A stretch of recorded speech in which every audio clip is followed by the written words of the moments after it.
1E, radical expressions with variables. We need to know how to add, subtract, multiply, and divide radicals that have variables as a radicand or in the radicand. So let's take a look at what that means. So how would we actually do that? Well, we follow the following rule. We factor our variables into groups of our index. However, many identical groups of the index can be placed outside as the coefficient. That's how they're going to become outside and be removed from underneath. Now the exponent on the variable, as we bring it out on the coefficient, it represents the amount of groups you took out, not the actual exponent on the variable that came out. Okay, so it's just the amount of groups. Let's take a look at what this would look like. So in the first one, it's broken down for me. All that comes out is the actual root of 25 and a squared. How many groups of a squared come out? One group of a squared. Now, why is it a group of a squared? Because I have a hiding index of 2. Now b, I only have one b, so I can't, there's not enough b's to put as a group of 2, so that's why he's going to stay under the root sign. So my final answer is going to look like 5 comes out, this root of 25 comes out, and my a, I took one group of a squared out, so it's a exponent 1. Do you have to show that 1? No, you don't. And left over is the b underneath. Okay? Let's see how this works when we're dealing with an index that's larger than 2. So I've got an index of 4 here. So that means I need to take all of my digits and I need to put them into groups of 4. So 81 is a perfect fourth root, 3 exponent 4. So he's going to come out. Then I've got p cubed. I can't take it out because there's not enough of them. I need a minimum of 4 to take out. But q5 I can break up into q4 and q1. Remember, when they sit side by side, they mean multiply. Okay, so now what comes out? I can take my root of 80, fourth root of 81, and I can take the fourth root of q to the 4th power. So, fourth root of 81 is 3, and I can take how many groups of q4 out? I can take one group of q4 out. The rest stays underneath. So my final answer is going to be 3q to the 4th root of p cubed stays underneath, and q1 stays underneath. Again, you do not have to show those hiding ones. Let's do a few more. Okay. Again, we need to factor underneath. So 36 is our perfect square. It's going to come out. But now I need to break my a's and b's into groups of 2, because 2 is my hiding index. So a squared, a squared, a squared. 2 plus 2 plus 2 gives me 6. B squared, B squared, B squared, and I need a B1. I need one extra B to make 7. So now what comes outside? Well, I can take the root of 36, the A squareds come out, and the B squareds come out, but my B exponent 1 needs to be left underneath because there's not enough of them to come out. So now my final answer is going to be 6. How many groups of A came out? 3 groups of A squared came out. How many groups of B squared came out? 3 groups of B squared came out. And I finally have, under my radical, I have B exponent 1. Okay? So my final answer is going to be 6 A cubed B cubed root B. Let's take a look at how B would look. Now I'm dealing with perfect cubes. Okay, so now I need to break everything into groups of 3. And my digits I have to break down dividing by perfect cubes. 56 is not a perfect cube, but it can divide by 8, which is a perfect cube. 8 times 7. Then I break my a's, b's, and c's into groups of 3. So a cubed, and then I need a squared to add to 5 a's. I get b cubed and b cubed. 3 and 3 make my 6. And I get c cubed, and c exponent 1 to add to 7. Now the stuff that comes out are all my groups of 3 and my perfect cube. So my perfect cube of 8, my a cubed, my b cubed will come out, and my groups of c cubed will come out. So I write my cubed root sign again. In front of it, the cube root of 8 is a 2. How many groups of a am I bringing out? 1 group of a cubed. How many groups of b cubed are coming out? 2 groups of b cubed. And how many groups of c cubed are coming out? 2 groups of c cubed are coming out. I write down what's left over underneath my root sign, and that's what stays under my radical as my radicand. So I'm going to have 7a squared c1 under my radical. That will be my final answer. You cannot go any further unless you know exactly what A, B, and C are. Let's take a look at how C deals. We have a digit in front of C, so we actually have some numbers in front of, a number in front of C, and that's going to affect what we do with the numbers that come outside as well.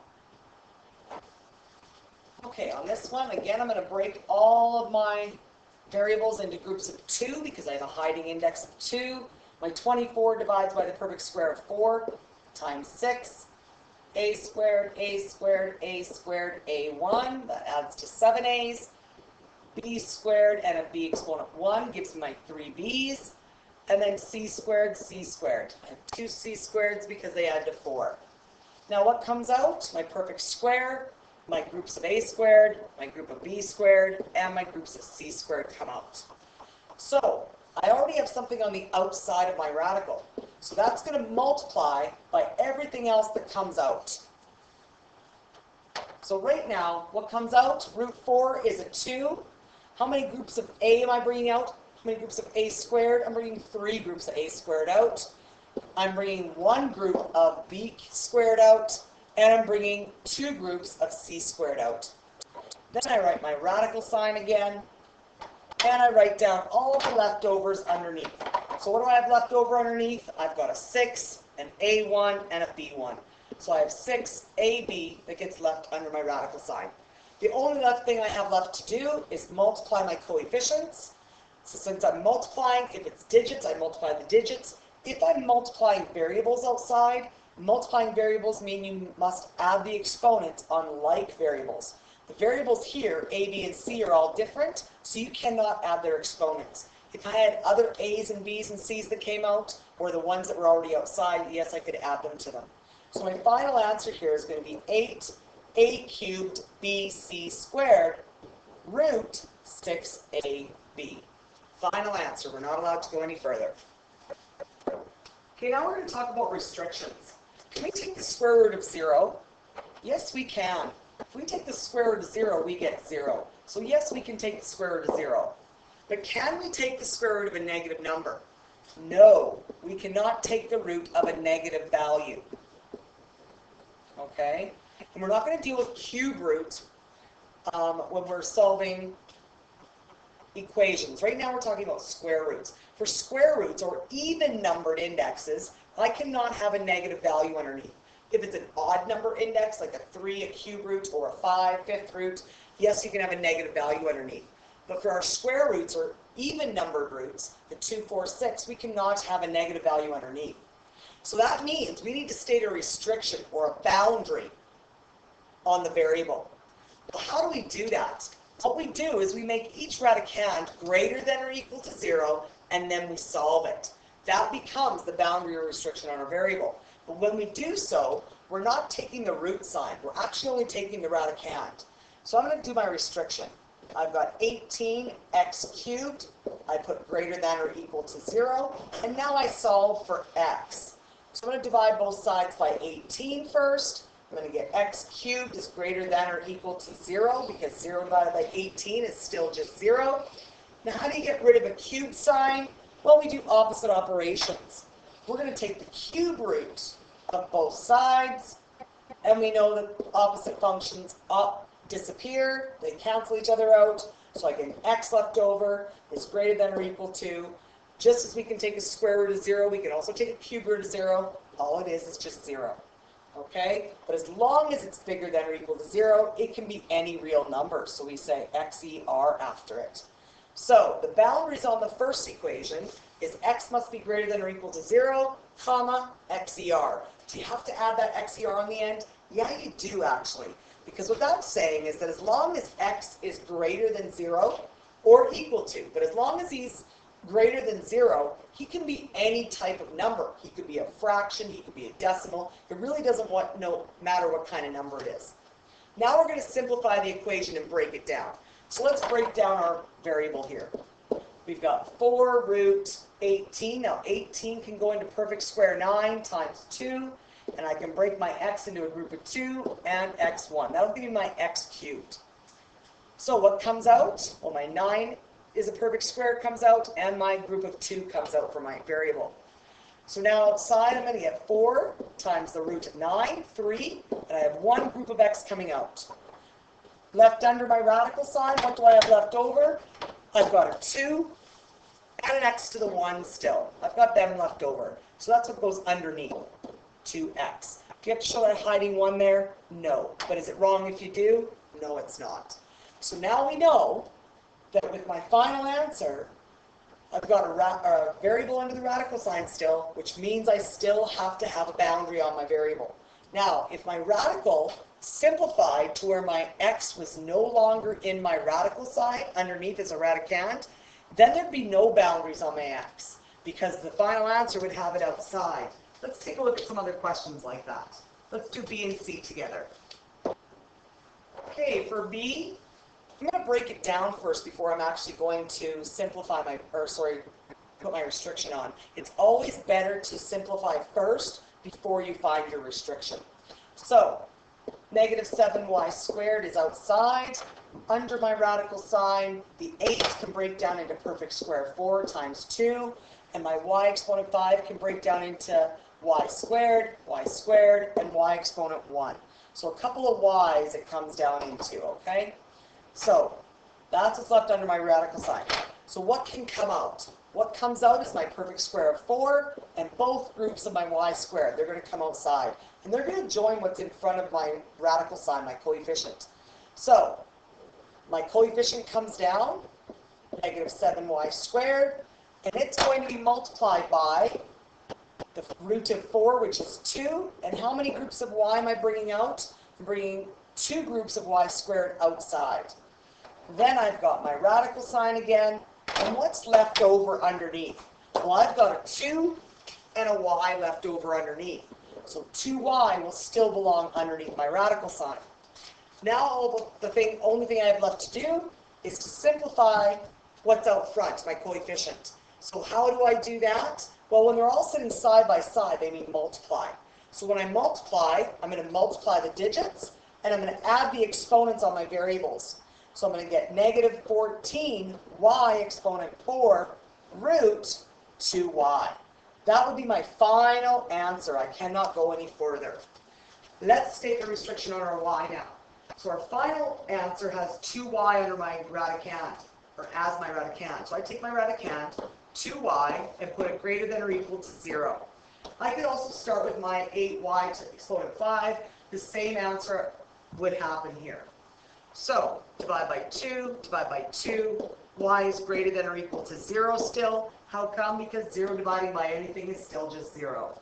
So, comma, y, it's not x, comma, y, e, r.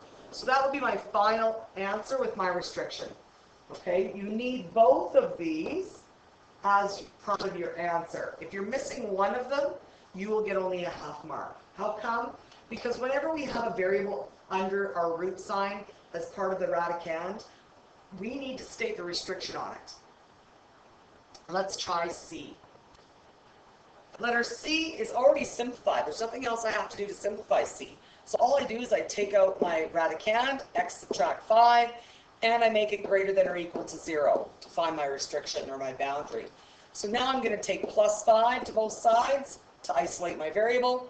I get x by itself now is going to be greater than or equal to 5, not 0. X-E-R. So that's my actual boundary. How come? Well, let's take a look. If I put the 5 in for x, what's 5 subtract 5? 0. That's what makes 0. Now, why does it have to be bigger than or equal to 5? Because if I put a 4 in there, a number that's smaller than 5, if I put a 4 in there, what's going to happen? I'm going to have root negative 1. And remember, we can't take the square root of negative numbers. So that's why we have to have the answer be a restriction of x always has to give us a positive result in the final answer under your radical. So he has to be bigger than 5 or equal to 5, because 5 subtract 5 would give us our 0. Let's try a couple more examples. So how are we going to add and subtract with variables and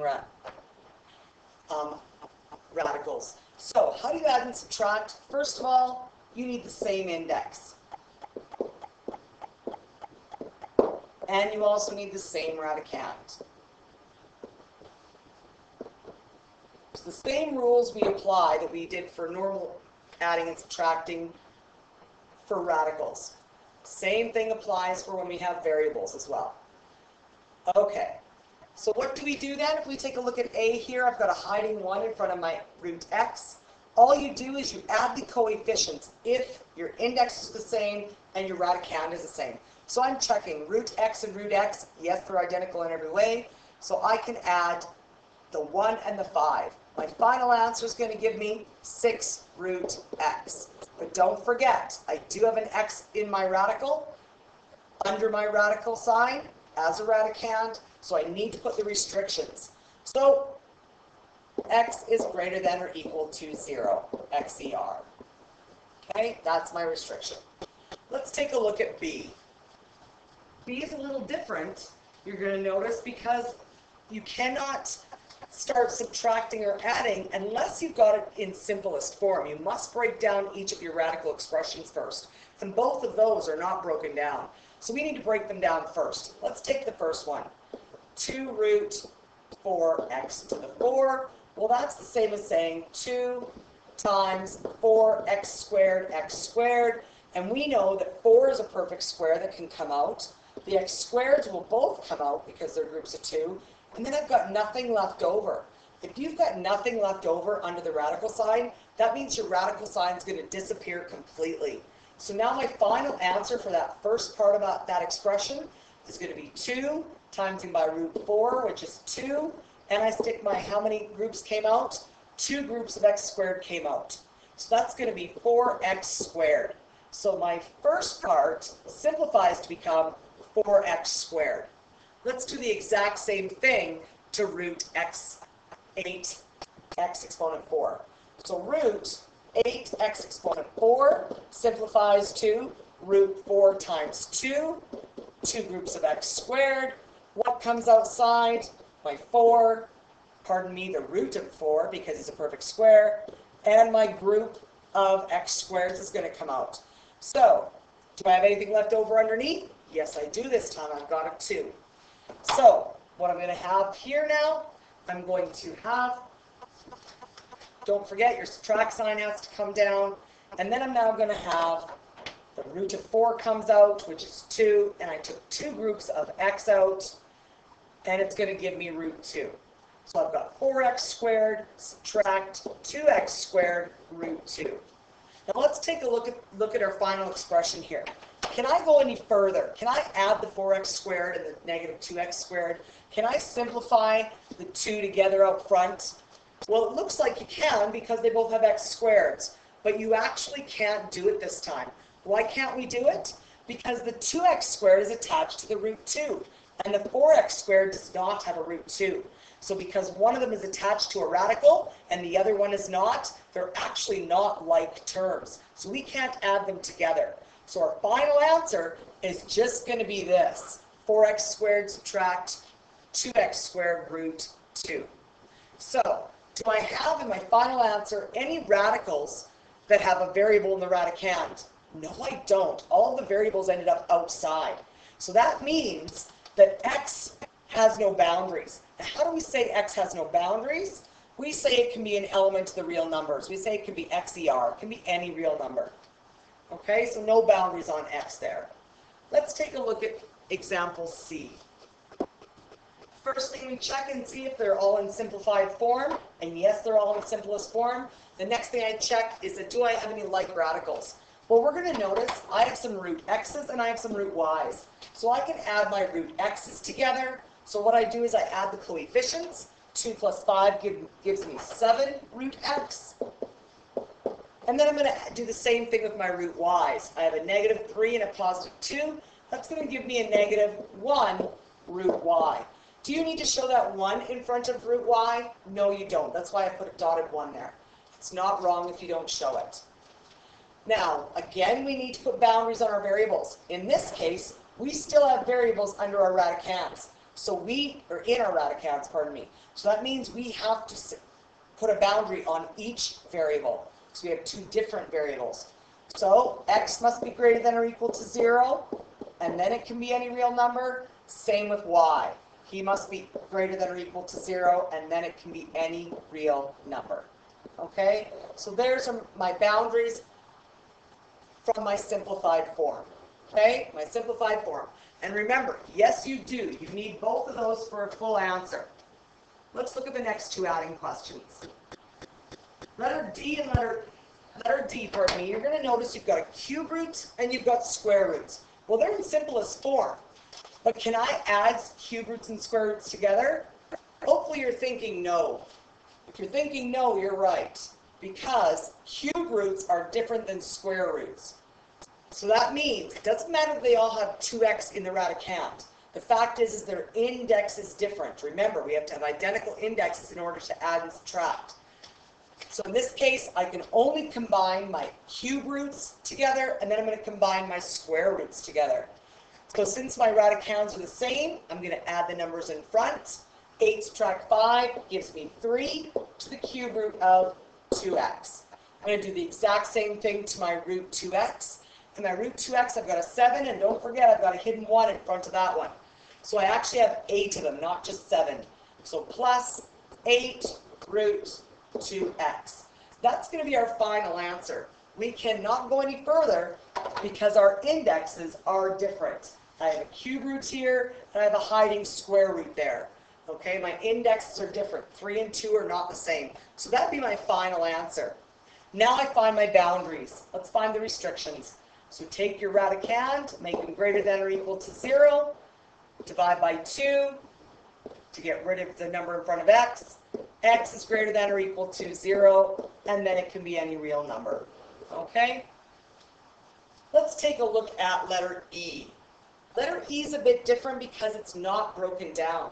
Each of them must be broken down into simplest form. So that's the first thing we're going to do. On the first one, we've got 5, and root 8 can be broken down into 4 times 2, and the x cubed can be broken down into x squared and x to the 1. The next one, the 4y, I've got 4y outside my radical, and 75 can be broken down into 25 times 3, and y cubed can be broken down into y squared and y exponent 1. Let's simplify both of those first, then we'll deal with the second half of the equation because I'm running out of room here writing very large. So we're dealing with these first two. So the first one, my root of 4 can come out, and my group of x squared can come out. So 5 is going to multiply by 2, which is the root of 4. I have one group of x coming out, and then I put my radical, and what's left over? I have a 2x left over. For my 4y, I'm going to have 4y on the outside, and it's going to multiply by the root of 25, which is 5, and one group of y squared is going to come out, so one group of y squared comes out. Under my radical sign, what do I have left over? I have a 3 and a y. The last step for both of those is to combine the coefficients. Now remember, when you're combining coefficients, they're sitting side by side, which means you multiply them. So in the first one, I'm going to take 5 times 2 to give me 10, and I'm going to stick the x right beside it. Root 2x. On the next one, I'm going to multiply the 5 and the 4 to get 20. And when you multiply variables, you add their exponents. So I've got y1 plus the y1 to give me y squared on the outside. Root 3y. Okay, so I've taken care of both of the first two. Write that down. Give yourself a minute. Then I'm going to erase those and write the next two. Okay, so I have what the first two gave me. Now let's take our next one. I've got negative 2. The 27 is going to divide down into 9 times 3. And my y exponent 5 is going to break down into y squared, and y exponent 1. On the end, I've got a negative 3x. And root 50 is going to break down into 25 times 2. And I still have my x1 on the end. Breaking those down, what comes out of the first one? Well, the root of 9 is going to come out, and both groups of y squared are coming out. So I've got negative 2 times the root of 9 is 3, and I've got 2 groups of y coming outside. 2 groups of y squared. Underneath, what do I have left over? I have a 3y left over. Last thing to do, simplify my coefficients by multiplying my coefficients. So I'm going to get negative 6 y squared root 3y. That's what's going to happen for our blue one here. Let's take a look at the last one. What can come out? My 25 is going to come out, the root of 25. That's all that can come out of this one. So I'm going to have negative 3x on the outside, timesing by the root 25, which is 5. And then under my radical sign, what do I have left over? I've got a 2x left over. Again, we're going to combine our coefficients by multiplying them. All I can multiply here is my 3 and my 5. So I'm going to get negative 15x on the outside of my radical. And underneath, I still get left over a 2x. Okay, so it's a full equation. That's what that's going to give me. Each one of those are broken down now. So what I'm going to do now is I'm going to take a look, and I'm going to take a look at my radicands. Which ones are the same? Well, they all have the same index of a hiding 2, but I can only add my 2x ones together and the 2x one together, and then I can add my 3y ones together. So let's add the x's. I'm going to get 10x plus negative 15x, give me a negative 5x root 2x. Then we take a look at our y's. When I combine those, I'm going to take 20 subtract 6, gives me a positive 14 with my y squared. As you notice, your variables are not changing. When we add things, your variables don't change. They stay the same. And then I stick my root 3y on the end. This is my final answer. I cannot go any further. But again, we got to state our restrictions. I have an x in a radicand, so x must be greater than or equal to 0, and then it can be any real number. And I also have a y in a radicand, so it must also be greater than or equal to 0, and then it can be any real number. Okay? That would be considered our final solution for that. Now we're looking at multiplying and dividing. How do we multiply and divide with variables in the radicals again? Well, we use the same rules. So we need to have the same indexes. Okay? Then we multiply or divide the coefficients by coefficients and radicands by radicands. Same as we did before. Only again, remember, we must have the same index. Now, when we multiply and divide, do we have to reduce them first? No, we reduce at the end. It's different from adding and subtracting. With adding and subtracting, we reduce first. With multiplying and dividing, we reduce last. Okay, so let's get started. On A, I'm going to multiply my coefficients. 5 times negative 2x is a negative 10x. Under my radicals, 6 times 2 gives me 12. And when you're multiplying variables, you add their exponents. 2 plus 1 gives me x cubed. Now I break him down. So under my radical sign, 12 becomes 4 times 3. X squared, x exponent 1. What can come outside? The root of 4 and my one group of x. X squared, that is. So up front with my coefficient now, I'm going to have negative 10x. Multiplying by the root of 4, which is 2. And I have another one group of x coming outside. Under my radical sign, what's left over? I've got a 3 and an x exponent 1. Last thing to do, simplify out front of your radical. They're multiplying, so I can add the exponents on my variables, and I multiply the digits. So I've got negative 20 x squared root 3x. And that is now simplified fully. Again, don't forget, because we have a variable in our radicand, we need to state the restrictions. So 3x greater than or equal to 0, divide by 3, divide by 3. X must be greater than or equal to 0. Then it can be any real number after that. Okay, there's our restriction. And again, our final answer, negative 20x squared root 3x. Take a look at the dividing. With dividing, again, I use the same rules. I'm going to divide the coefficients, and then I subtract the exponents on the variables. So 15 divided by negative 3 is a negative 5. X cubed subtract x squared. When I divide, subtract your exponents. 3 subtract 2 leaves us 1. So I end up with x exponent 1 in my radicand. All right, that is fully simplified now, but I do have a variable under my radical. So x must be greater than or equal to 0, xer. Now, that's what we normally say, but what do you notice here? I have a fraction. Can I ever have a 0 on the bottom of a fraction? No, we cannot. We can never have a 0 on the bottom of a fraction. So in this case, whenever we've got an x on the bottom of a fraction, when it starts there, that changes our boundary. So now that changes our boundary. So we can say that x cannot be equal to 0. So x can only be greater than 0, and then any real number. X cannot equal 0 because it started on the bottom of a fraction.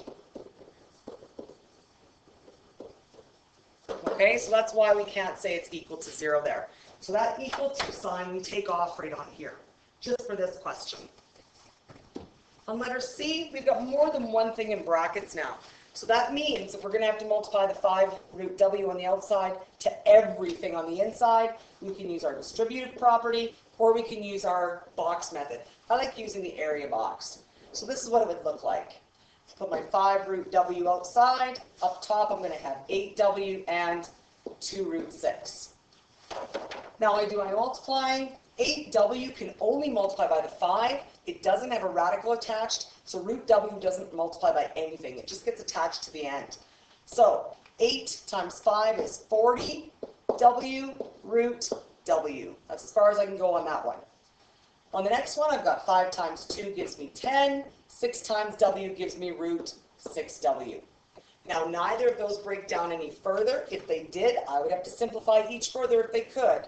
They don't. So my final answer here is going to give me 40w root w plus 10 root 6w. Now, can I add those together? It looks like you can because they both have a w in the radicand. However, the one on the right has a 6 as well. The one on the left does not. They have to be identical in every way in order to add and subtract in the end. So these ones cannot be added or subtracted in the end.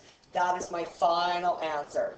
Now I just have to put my restrictions on my variable. My boundary is w must be greater than or equal to 0, and then it can be any real number, WER. Okay, there's my boundaries. Let's take a look at a few more examples. On this one, now what I've got going on is I've got a binomial times a binomial, 2 times 2. So I'm going to open up a 2 by 2 area box. So 3 root x on the left and a positive 6 in the bottom, 9 on top and a negative 8 root x on top. Now I multiply. 9 times 3, 27 root x. 8 times 3, negative 24 root x squared. What do we know about root x squared? Well, it can come out completely. And then there's nothing left over in my radical. So that means my radical sign is going to disappear completely. So that's going to give me a negative 24x. Not x squared, because one group of x came out. Okay, on the next one, 9 times 6 gives me a 54. And on the right, negative 8 times 6 gives me negative 48 root x. My last step is to take them all together and string them along side by side. So I've got 27 root x, subtract 24x, plus 54, minus 48 root x. At this step, now I take a look and see if I have any like radicals. I have a couple root x's, so I can add those together. When I add my radicals together, I'm going to get negative 21. So I've got negative 21 root x, and then I stick on the rest of the expression. These have nothing to add to, so they just get written beside. So subtract 24x plus 54. Now, does it have to be written in that order? No, it doesn't. You could write it with everything else mixed up. You could have had 54 first, subtract 21 root x minus 24x. You could have put the 24 out front, the negative 24, pardon me, x out front, and the negative 21 root x, and doesn't matter the order, they're all correct. But again, we've got a variable under a radical, so we must state the boundary. X must be greater than or equal to 0, and then it can be any real number. Okay? Let's take a look at E. We're dividing again. So when we're dividing, we don't simplify first, but remember, can x or our variable ever equal to 0 on the bottom here? No, it can't. So it's going to change our boundary just a little bit. Okay, so we divide like normal. I divide each of them by 3 root y. So 4 divided by 3, it doesn't divide evenly. It gives me a run-on decimal. So instead of giving me a run-on decimal, I leave it in fraction form. So you've got 4/3, and beside it you're going to have, when you take root 6y divided by root y, well, each y has a hidden exponent 1. Well, 1 subtract 1 is 0. So your y's are going to disappear completely. So all that's left over is root 6. Okay? So the first part of our expression is complete. The second part, I take my negative. Don't forget I've got a hidden 1 there. 1 doesn't divide by 3 evenly either. It gives me a fraction. So I need to leave it as a fraction. Negative 1/3. Now, 72. Remember, I've got a hidden 1 beside my y on the bottom. So I'm going to have root 72 underneath. And I'm going to have y5 subtracting y1 gives me a y exponent 4. Now, 72 y exponent 4 can be broken down, so I need to break it down. So that's going to become 36 times 2 times y squared, y squared. Now, what can come out? My perfect square comes out, and my groups of y squared come out. So, I've got my negative 1/3. It's going to times by the root of 36, which is 6. And then how many groups of y are coming out? 2 groups of y are coming out. How much is left over? I've only got a 2 left over now. So it's all going to be root 2. So now I need to combine my coefficient. So you're going to multiply top numbers, multiply bottoms, or in your calculator, you could put in fractions, let's say put in brackets. So you could go bracket 1 divided by 3 bracket times 6. It's going to give you negative 2. So we get negative 2 y squared root 2 is what that actually simplifies to. So my final answer now is going to be the blue part here, and then my final y on the bottom. So what am I going to say for my boundary here? Well, since y started on the bottom, can y ever equal 0? No, it cannot. So we're going to say y cannot equal to 0, except if it doesn't equal 0, it can be any real number after that, as long as it's not equal to 0. Okay? It cannot equal 0. Now, how come it doesn't say y has to be greater than 0? Well, if you take a look at my final answer, the 2 that I have circled here, the y is no longer in the radical. It's no longer under the root sign. So that means it doesn't have to be greater than 0. But remember, it can't be on the bottom. We can't have a 0 on the bottom, and that's what started. So that's why we have to say y cannot be 0, but then it can actually be any real number as long as it's not 0. Okay, so let's write that answer properly. I'm just going to erase what we have here. So the final answer for letter E would be written this way. I would have 4/3 root 6. 4/3, because it's a fraction, should be in brackets, minus 2y squared root 2.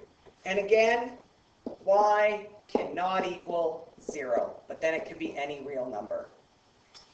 Okay, let's take a look at F. F is done very similarly the same way we did D. Only this time, we have radicals on all 4 terms. In letter D, we only have radicals on 2 terms. Let's see how it changes things. So I'm going to write an area diagram. 6 root y and negative 4 root 7. And then I've got 2 root y and 3 root 5. That's a negative 4 root 7 there. Okay. So on top here, I'm going to have 2 times 6 is 12 root y squared. Well, we know that y squared can come out of the radical. So that's just going to equal 12y, because one group of y can come out. Then I take 3 times 6, and I get 18 root 5y. Can't simplify any further. Negative 4 times 2 gives me a negative 8 root 7y. Then I take negative 4 times 3 to give me a negative 12 root 35. None of those break down.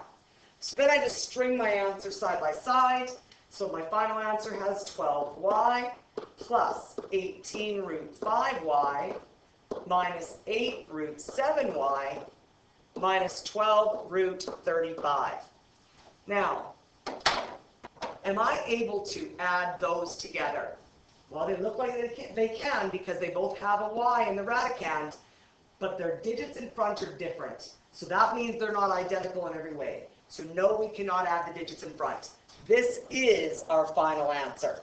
And again, we need to write a boundary. Since we do not have a denominator, y can be 0. So we say y must be greater than or equal to 0, comma, yer, meaning as long as it's bigger than 0 or equal to 0, it can be any real number.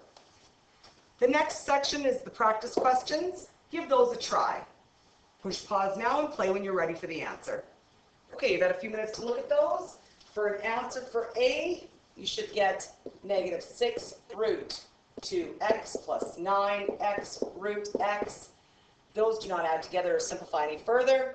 Then you've got your boundary of x is greater than or equal to 0, and then it can be any real number. So there's the answer for A.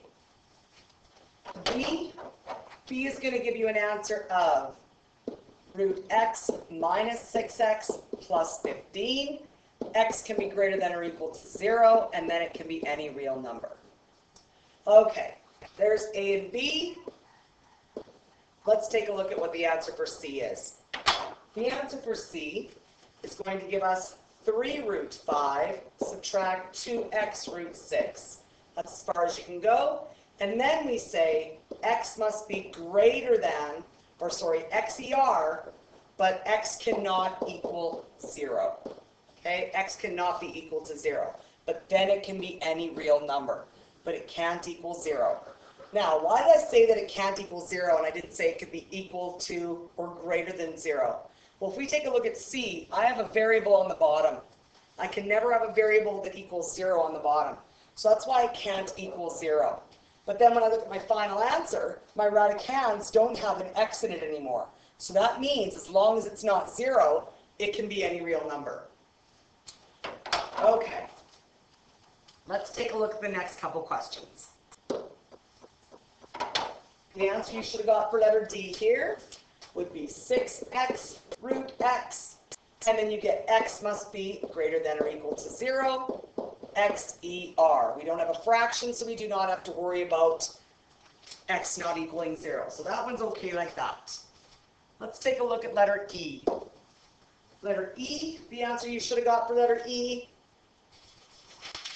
is negative 28 x exponent 6 root 5x.